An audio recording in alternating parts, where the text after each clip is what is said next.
Section 12 of Creepy Tales by Edgar Allan Poe. The Pit and the Pendulum. Impia tortorum longos hic turba furores. Sanguinis inoquiae non satiata aluit. Sospite non patria, facto non funeris antro. Mors ubi ira fruit vita salusque patent. Quatrain composed for the gates of a market to be erected on the site of the Jacobin clubhouse at Paris.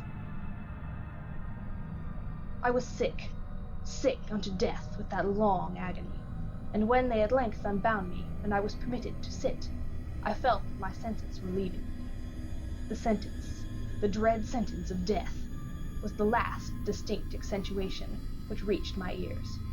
After that, the sound of the inquisitorial voices seemed merged in one dreamy, indeterminate hum. It conveyed to my soul the idea of revolution, perhaps from its association, in fantasy, with the burr of a mill wheel. This only for a brief period, for presently I heard no more. Yet for a while I saw, but with how terrible an exaggeration, I saw the lips of the black-robed judges. They appeared to me whiter than the sheet upon which I traced these words, and thin even to grotesqueness, thin with the intensity of their expression of firmness, of immovable resolution, of stern contempt of human torture. I saw that the decrees of what to me was fate were still issuing from those lips. I saw them writhe with a delicate locution. I saw them fashion the syllables of my name, and I shuddered because no sound succeeded. I saw, too, for a few moments of delirious horror, the soft and nearly imperceptible waving of the sable draperies which enwrapped the walls of the apartment.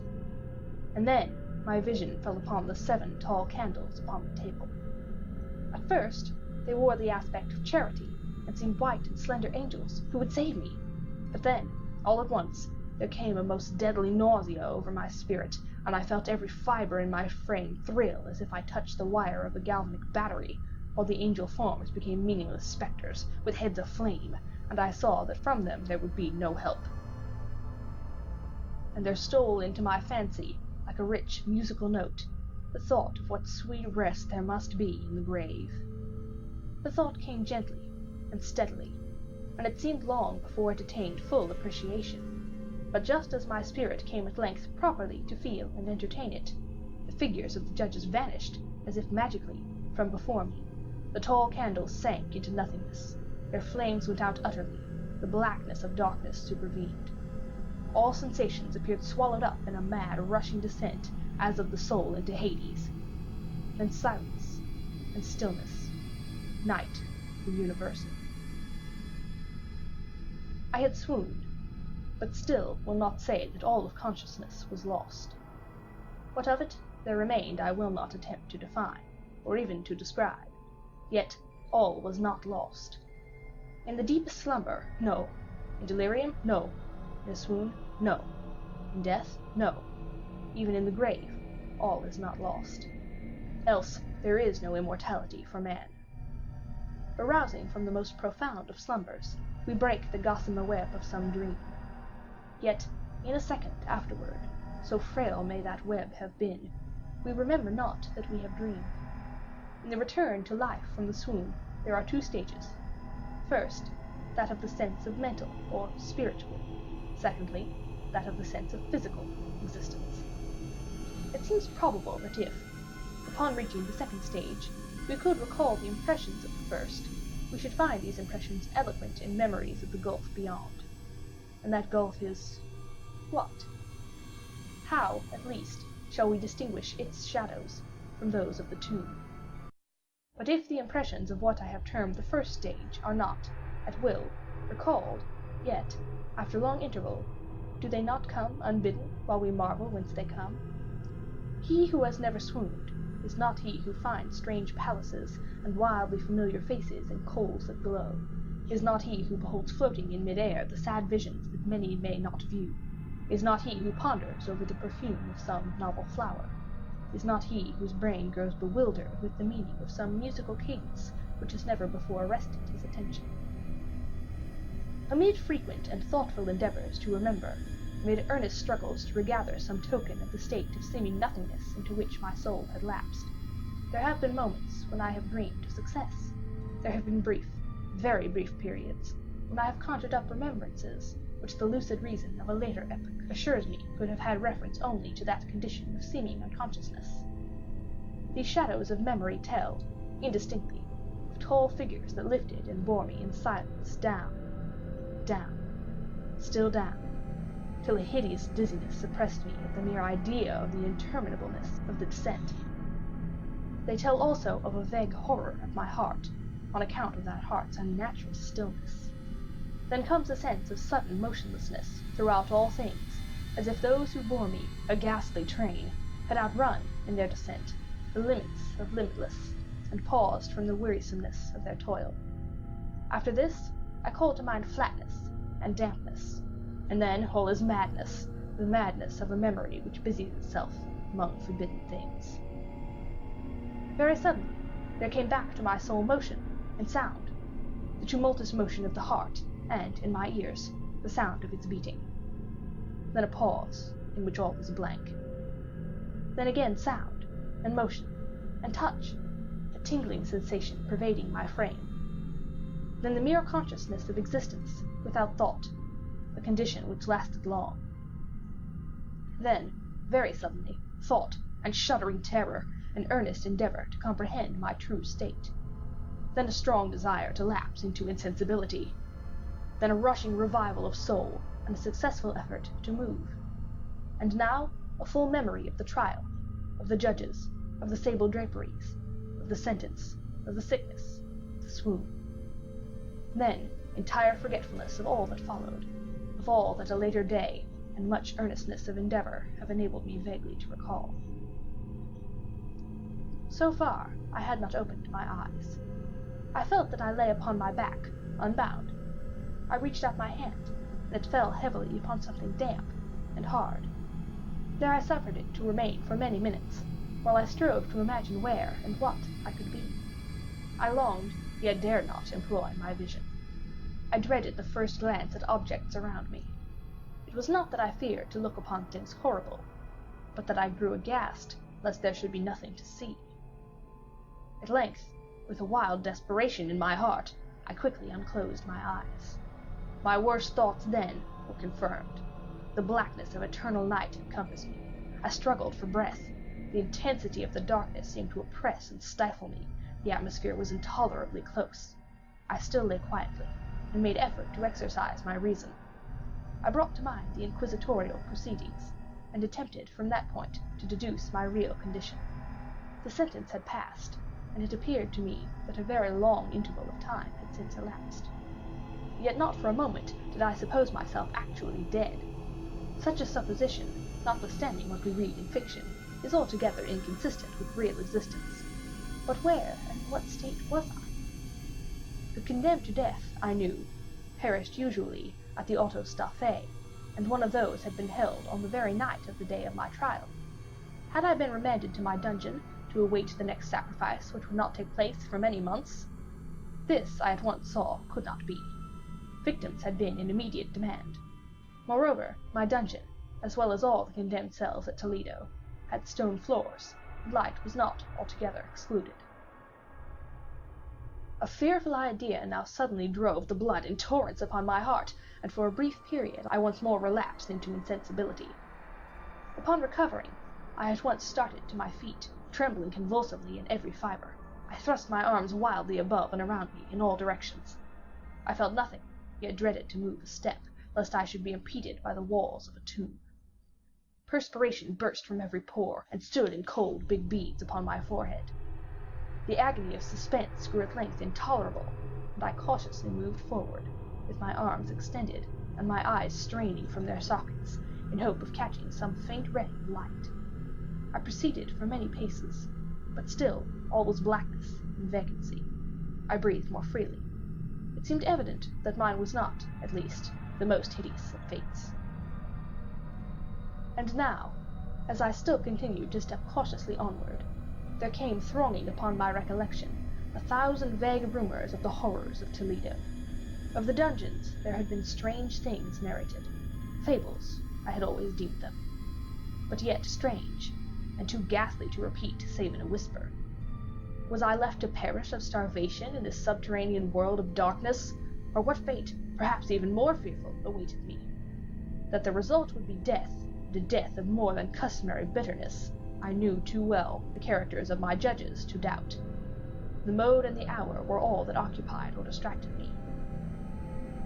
My outstretched hands at length encountered some solid obstruction. It was a wall, seemingly of stone masonry, very smooth, slimy, and cold. I followed it up, stepping with all the careful distrust with which certain antique narratives had inspired me. This process, however, afforded me no means of ascertaining the dimensions of my dungeon, as I might make its circuit and return to the point whence I had set out without being aware of the fact, so perfectly uniform seemed the wall. I therefore sought the knife which had been in my pocket when led into the inquisitorial chamber, but it was gone. My clothes had been exchanged for a wrapper of coarse serge. I had thought of forcing the blade in some minute crevice of the masonry, so as to identify my point of departure. The difficulty, nevertheless, was but trivial, although, in the disorder of my fancy, it seemed at first insuperable.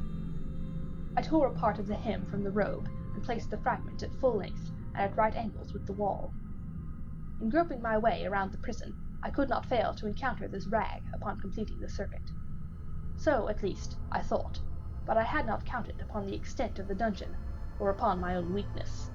The ground was moist and slippery. I staggered onward for some time, when I stumbled and fell. My excessive fatigue induced me to remain prostrate, and sleep soon overtook me as I lay. Upon awakening, and stretching forth an arm, I found beside me a loaf and a pitcher with water. I was too much exhausted to reflect upon this circumstance, but ate and drank with avidity. Shortly afterward, I resumed my tour around the prison, and with much toil came at last upon the fragment of the serge. Up to the period when I fell, I had counted 52 paces, and upon resuming my walk, I had counted 48 more, when I arrived at the rag. There were in all, then, 100 paces, and admitting 2 paces to the yard, I presumed the dungeon to be 50 yards in circuit. I had met, however, with many angles in the walls, and thus I could form no guess at the shape of the vault, for vault I could not help supposing it to be. I had little object, certainly no hope, in these researches, but a vague curiosity prompted me to continue them. Quitting the wall, I resolved to cross the area of the enclosure. At first, I proceeded with extreme caution, for the floor, although seemingly of solid material, was treacherous with slime. At length, however, I took courage, and did not hesitate to step firmly, endeavoring to cross in as straight a line as possible. I had advanced some 10 or 12 paces in this manner, when the remnant of the torn hem of my robe became entangled between my legs. I stepped on it, and fell violently on my face. In the confusion attending my fall, I did not immediately apprehend a somewhat startling circumstance, which yet, in a few seconds afterward, and while I still lay prostrate, arrested my attention. It was this. My chin rested upon the floor of the prison, but my lips and the upper portion of my head, although seemingly at less elevation than the chin, touched nothing. At the same time, my forehead seemed bathed in a clammy vapor, and a peculiar smell of decayed fungus arose to my nostrils. I put forward my arm, and shuddered to find that I had fallen at the very brink of a circular pit, whose extent, of course, I had no means of ascertaining at the moment. Groping about the masonry just below the margin, I succeeded in dislodging a small fragment, and let it fall into the abyss. For many seconds I hearkened to its reverberations as it dashed against the sides of the chasm in its descent. At length there was a sullen plunge in water, succeeded by loud echoes. At the same moment there came a sound resembling the quick opening and as rapid closing of a door overhead, while a faint gleam of light flashed suddenly through the gloom, and as suddenly faded away. I saw clearly the doom which had been prepared for me, and congratulated myself upon the timely accident by which I had escaped. Another step before my fall, and the world had seen me no more. And the death just avoided was of that very character which I had regarded as fabulous and frivolous in the tales respecting the Inquisition. To the victims of its tyranny, there was the choice of death with its direst physical agonies, or death with its most hideous moral horrors. I had been reserved for the latter. By long suffering, my nerves had been unstrung, until I trembled at the sound of my own voice, and had become in every respect a fitting subject for the species of torture which awaited me. Shaking in every limb, I groped my way back to the wall, resolving there to perish rather than risk the terrors of the wells, of which my imagination now pictured many in various positions about the dungeon. In other conditions of mind, I might have had courage to end my misery at once by a plunge into one of these abysses, but now I was the veriest of cowards. Neither could I forget what I had read of these pits. The sudden extinction of life formed no part of their most horrible plan. Agitation of spirit kept me awake for many long hours, but at length I again slumbered. Upon arousing, I found by my side, as before, a loaf and a pitcher of water. A burning thirst consumed me, and I emptied the vessel at a draught. It must have been drugged, for scarcely had I drunk before I became irresistibly drowsy. A deep sleep fell upon me, a sleep like that of death. How long it lasted, of course, I know not, but when, once again, I unclosed my eyes, the objects around me were visible. By a wild sulphurous luster, the origin of which I could not at first determine, I was enabled to see the extent and aspect of the prison. In its size I had been greatly mistaken. The whole circuit of its walls did not exceed 25 yards. For some minutes this fact occasioned me a world of vain trouble. Vain indeed, for what could be of less importance under the terrible circumstances which environed me than the mere dimensions of my dungeon? But my soul took wild interest in trifles, and I busied myself in endeavors to account for the error I had committed in my measure. The truth at length flashed upon me. In my first attempt at exploration, I had counted 52 paces, up to the period when I fell. I must have then been within a pace or two of the fragment of serge. In fact, I had nearly performed the circuit of the vault. I then slept, and upon awaking, I must have returned upon my steps, thus supposing the circuit nearly double what it actually was. My confusion of mind prevented me from observing that I had begun my tour with the wall to the left, and ended it with the wall to the right. I had been deceived, too, in respect to the shape of the enclosure. In feeling my way, I had found many angles, and thus deduced an idea of great irregularity, so potent is the effect of total darkness upon one arousing from lethargy or sleep. The angles were simply those of a few slight depressions, or niches, at odd intervals. The general shape of the prison was square. What I had taken for masonry seemed now to be iron, or some other metal in huge plates, whose sutures, or joints, occasioned the depression. The entire surface of this metallic enclosure was rudely daubed in all the hideous and repulsive devices to which the charnel superstition of the monks has given rise. Figures of fiends and aspects of menace, with skeleton forms, and other more really fearful images, overspread and disfigured the walls.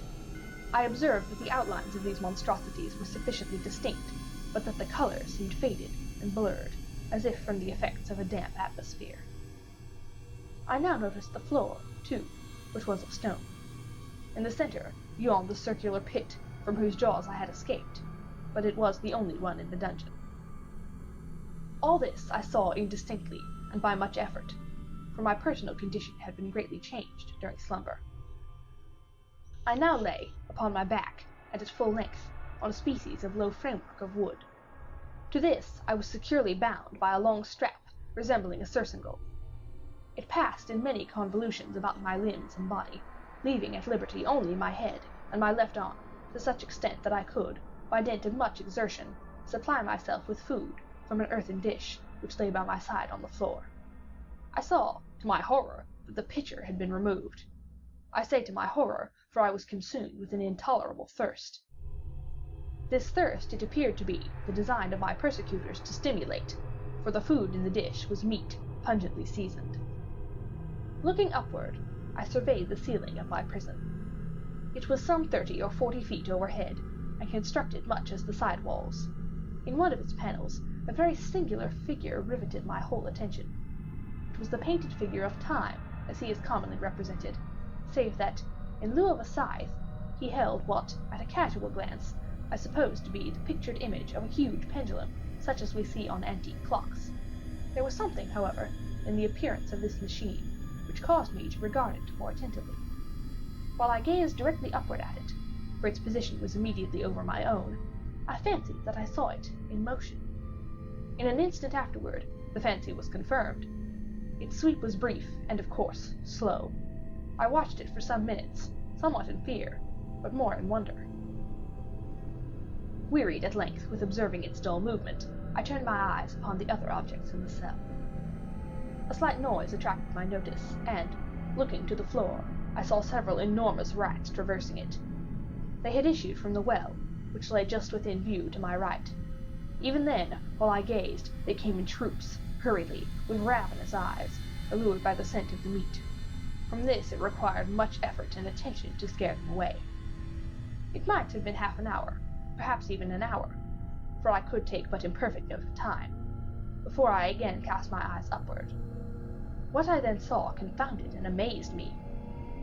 The sweep of the pendulum had increased in extent by nearly a yard. As a natural consequence, its velocity was also much greater. But what mainly disturbed me was the idea that it had perceptibly descended. I now observed, with what horror it is needless to say, that its nether extremity was formed of a crescent of glittering steel, about a foot in length from horn to horn, the horns upward, and the under edge evidently as keen as that of a razor. Like a razor also, it seemed massy and heavy, tapered from the edge into a solid and broad structure above. It was appended to a weighty rod of brass, and the whole hissed as it swung through the air. I could no longer doubt the doom prepared for me by monkish ingenuity and torture. My cognizance of the pit had become known to the inquisitorial agents. The pit whose horrors had been destined for so bold a recusant as myself. The pit, typical of hell, and regarded by rumor as the ultima thule of all their punishments. The plunge into this pit I had avoided by the merest of accidents. I knew that surprise, or entrapment into torture, formed an important portion of all the grotesquerie of these dungeon deaths. Having failed to fall, it was no part of the demon plan to hurl me into the abyss, and thus, there being no alternative, a different and a milder destruction awaited me. Milder! I half smiled in my agony as I thought of such application of such a term. What boots it to tell of the long, long hours of horror more than mortal, during which I counted the rushing vibrations of the steel, inch by inch, line by line, with a descent only appreciable at intervals that seemed ages, down, and still down it came. Days passed. It might have been that many days passed, ere it swept so closely over me as to fan me with its acrid breath. The odor of the sharp steel forced itself into my nostrils. I prayed, I wearied heaven with my prayer for its more speedy descent. I grew frantically mad, and struggled to force myself upward against the sweep of the fearful scimitar. And then I fell suddenly calm, and lay smiling at the glittering death, as a child at some rare bauble. There was another interval of utter insensibility. It was brief, for, upon again lapsing into life, there had been no perceptible descent in the pendulum. But it might have been long, for I know there were demons who took note of my swoon, and who could have arrested the vibration at pleasure. Upon my recovery, too, I felt very, inexpressibly sick and weak, as if through long inanition. Even amid the agonies of that period, the human nature craved food. With painful effort, I outstretched my left arm as far as my bonds permitted, and took possession of the small remnant which had been spared me by the rats. As I put a portion of it within my lips, there rushed to my mind a half-formed thought of joy, of hope. Yet what business had I with hope? It was, as I say, a half-formed thought. Man has many such, which are never completed. I felt that it was of joy, of hope, but felt also that it had perished in its formation. In vain I struggled to perfect, to regain it. Long suffering had nearly annihilated all my ordinary powers of mind. I was an imbecile, an idiot. The vibration of the pendulum was at right angles to my length. I saw that the crescent was designed to cross the region of the heart. It would fray the serge of my robe. It would return and repeat its operations again, and again. Notwithstanding terrifically wide sweeps, some 30 feet or more, and the hissing vigor of its descent, sufficient to sunder the very walls of iron, still the fraying of my robe would be all that, for several minutes, it would accomplish. And at this thought, I paused. I dared not go further than this reflection. I dwelt upon it with a pertinacity of attention, as if, in so dwelling, I could arrest here the descent of the steel. I forced myself to ponder upon the sound of the crescent as it should pass across the garment, upon the peculiar thrilling sensation which the friction of cloth produces on the nerves. I pondered upon all this frivolity until my teeth were on edge. Down, steadily down it crept. I took a frenzied pleasure in contrasting its downward with its lateral velocity. To the right, to the left, far and wide, with the shriek of a damned spirit. To my heart was the stealthy pace of the tiger. I alternately laughed and howled as one or the other idea grew predominant. Down, certainly, relentlessly down. It vibrated within 3 inches of my bosom. I struggled violently, furiously, to free my left arm. This was free only from the elbow to the hand. I could reach the latter, from the platter beside me to my mouth, with great effort, but no further. Could I have broken the fastenings above the elbow, I would have seized and attempted to arrest the pendulum. I might as well have attempted to arrest an avalanche. Down, still unceasingly, still inevitably down. I gasped and struggled at each vibration. I shrank convulsively at its every sweep. My eyes followed its outward or upward whirls with the eagerness of the most unmeaning despair. They closed themselves spasmodically at the descent. Although death would have been a relief, oh, how unspeakable!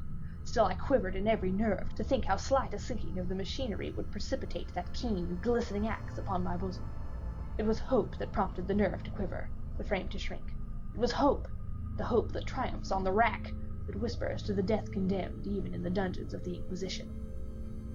I saw that some 10 or 12 vibrations would bring the steel in actual contact with my robe, and with this observation there suddenly came over my spirit all the keen, collected calmness of despair. For the first time during many hours, or perhaps days, I thought. It now occurred to me that the bandage, or surcingle, which enveloped me, was unique. I was tied by no separate cord. The first stroke of the razor-like crescent athwart any portion of the band would so detach it that it might be unwound from my person by means of my left hand. But how fearful in that case the proximity of the steel, the result of the slightest struggle, how deadly! Was it likely, moreover, that the minions of the torturer had not foreseen and provided for this possibility? Was it probable that the bandage crossed my bosom in track of the pendulum? Dreading to find my feint, and, as it seemed, last hope frustrated, I so far elevated my head as to obtain a distinct view of my breast. The surcingle enveloped my limbs and body, close, in all directions, save in the path of the destroying crescent. Scarcely had I dropped my head back into its original position, when there flashed upon my mind what I cannot better describe than as the half-formed idea of deliverance to which I had previously alluded, and of which a moiety only floated indeterminately through my brain when I raised food to my burning lips. The whole thought was now present, feeble, scarcely sane, scarcely definite, but still entire. I proceeded at once, with the nervous energy of despair, to attempt its execution. For many hours, the immediate vicinity of the low framework upon which I lay had been literally swarming with rats. They were wild, bold, ravenous, their red eyes glaring upon me, as if they waited but for motionlessness on my part to make me their prey.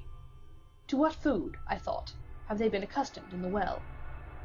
They had devoured, in spite of all my efforts to prevent them, all but a small remnant of the contents of the dish. I had fallen into a habitual seesaw, or wave of the hand about the platter, and at length the unconscious uniformity of the movement deprived it of effect. In their voracity, the vermin frequently fastened their sharp fangs in my fingers. With the particles of the oily and spicy viand which now remained, I thoroughly rubbed the bandage wherever I could reach it. Then, raising my hand from the floor, I lay breathlessly still. At first, the ravenous animals were startled and terrified at the change, at the cessation of movement. They shrank alarmedly back. Many sought the well. But this was only for a moment. I had not counted in vain upon their voracity. Observing that I remained without motion, 1 or 2 of the boldest leapt upon the framework and smelt the surcingle. This seemed the signal for a general rush. Forth from the well they hurried in fresh troops. They clung to the wood, they overran it, and leapt in hundreds upon my person. The measured movement of the pendulum disturbed them not at all. Avoiding its strokes, they busied themselves with the anointed bandage. They pressed, they swarmed upon me, in ever-accumulating heaps. They writhed upon my throat, their cold lips sought my own. I was half stifled by their thronging pressure. Disgust, for which the world has no name, swelled my bosom, and chilled, with a heavy clamminess, my heart. Yet 1 minute, and I felt that the struggle would be over. Plainly I perceived the loosening of the bandage. I knew that in more than one place it must already be severed. With a more than human resolution, I lay still. Nor had I erred in my calculations, nor had I endured in vain. I at length felt that I was free. The surcingle hung in ribbons from my body, but the stroke of the pendulum already pressed upon my bosom. It had divided the serge of the robe, it had cut through the linen beneath. Twice again it swung, and a sharp sense of pain shot through every nerve. But the moment of escape had arrived. At a wave of my hand, my deliverers hurried tumultuously away. With a steady movement, cautious, silent, shrinking and slow, I slid from the embrace of the bandage and beyond the reach of the scimitar. For the moment, at least, I was free. Free, and in the grasp of the Inquisition. I had scarcely stepped from my wooden bed of horror upon the stone floor of the prison when the motion of the hellish machine ceased, and I beheld it drawn up, by some invisible force, through the ceiling. This was a lesson which I took desperately to heart. My every motion was undoubtedly watched. Free, I had but escaped death in one form of agony, to be delivered unto worse than death in some other. With that thought I rolled my eyes nervously around on the barriers of iron that hemmed me in.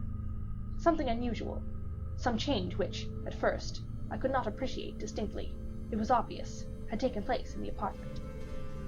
During this period, I became aware, for the first time, of the origin of the sulphurous light which illumined the cell. It proceeded from a fissure, about half an inch in width, extending entirely around the prison at the base of the walls, which thus appeared, and were, completely separated from the floor.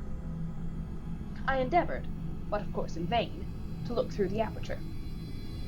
As I arose from the attempt, the mystery of the alteration in the chamber broke at once upon my understanding.